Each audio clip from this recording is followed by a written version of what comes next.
সার্বিয়ার president Alexander ভুচিচের পদত্যাগের দাবিতে শনিবার জনসমুদ্রে পরিণত হয় রাজধানী বেলগ্রেডের স্লাভিয়া স্কয়ার। ১২ বছর ধরে ক্ষমতায় থাকা ভুচিচের শাসনের অবসান চেয়ে বিক্ষোভ করেন লাখ লাখ মানুষ।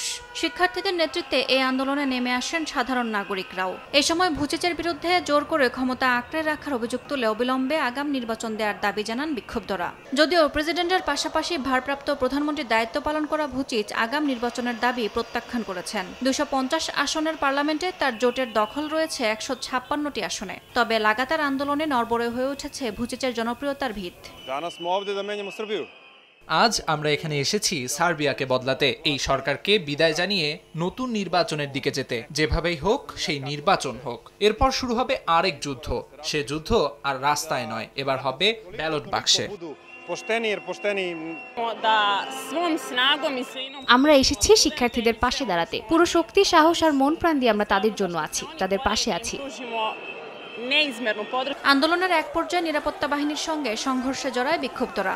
আন্দোলনকারীদের দমাতে লাঠিচার্জ করে পুলিশ। পুলিশের দাবি, নিরাপত্তা বাহিনীকে লক্ষ্য করে ইট পাটকেল ছোড়ে আন্দোলনকারীরা। দফায় দফায় সংঘর্ষে বেশ কয়েকজন আহত হন। আটক করা হয় বেশ কয়েকজনকে। এদিকে ইলন মাস্কের জন্মদিনে যুক্তরাষ্ট্র জুড়ে নো কিংস আন্দোলনে সরব হয়েছেন বিক্ষোভকারীরা। নিউ জার্সি ও বোস্টনের টেসলা শোরুমের সামনে বিক্ষোভ করেন শত শত মানুষ। ট্রাম্প মাস্কের আধিপত্যে গণতন্ত্র বিপন্ন হয়েছে বলেও দাবি করেন তারা। মাস্কের টুইটার মালিকানা ও রাজনৈতিক বক্তব্যের মাধ্যমে মত প্রকাশের জায়গা নিয়ন্ত্রণ করার প্রবণতা নিয়েও উদ্বেগ জানান তারা। পাশাপাশি ট্রাম্পের নেতৃত্বে যুক্তরাষ্ট্র একটি কর্তৃত্ববাদী পথে এগুচ্ছে বলেও দাবি করেন বিক্ষোভকারীরা। ফ্লোরিডায় এভারগ্লেডসের প্রাকৃতিক পরিবেশ ঘিরে গড়ে তোলা হচ্ছে বিতর্কিত অভিবাসী আটক কেন্দ্র এলিগেটর আলকাত্রাজ। দাদে কলিয়ার এয়ারস্ট্রিপে নির্মিতব্য এই প্রকল্প ঘিরে চলছে আদিবাসী ও পরিবেশ কর্মীদের লাগাতার বিক্ষোভ। মিকোসোকে আদিবাসীদের দাবি, এটি শুধু প্রকৃতি নয়, তাদের সংস্কৃতির ওপরও সরাসরি আঘাত। প্রকল্পটি অনুমোদনের আগে কোনো পরিবেশগত মূল্যায়ন হয়নি বলেও জানান তারা।